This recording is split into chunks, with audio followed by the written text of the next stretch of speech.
Now, to me, may not be for everybody, but to me, one of the hardest parts of going through a hard season is not knowing when it will end.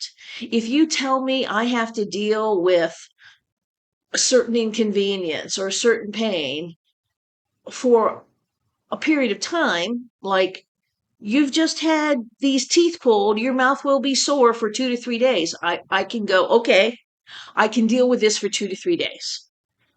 But when I don't know when it's going to be done, when I don't have any idea what the end date is, I find it much harder to endure and to stand. And I know as I look at Jesus, he endured those 6 hours on the cross in absolute agony with people yelling at him to take himself off the cross. You trusted God, let him save you now. I wondered if he knew how long he was going to have to endure that. I know I would not have been able to endure that. I would have called the Father, said, send the angels, wipe them all out. I don't care. I just don't want to be in pain anymore. And how do I know I would say that? Because I've said that multiple times in the last 2.5 years. So I wondered when he knew that everything was done.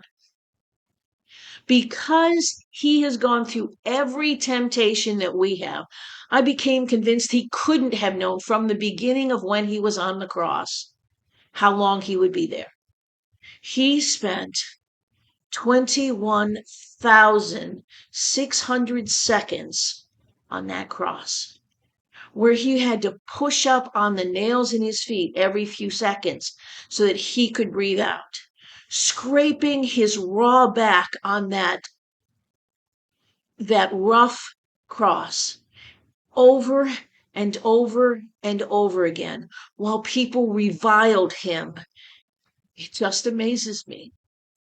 I absolutely cannot imagine the agony that Jesus went through for me. And there's a song, the lyrics of which have been playing in my head recently as I've been struggling to endure. I'll never know how much it cost to see my sins upon that cross. I know I do not currently operate in the endurance that Jesus displayed, in the love and unselfishness that Jesus displayed, in the patience that Jesus displayed.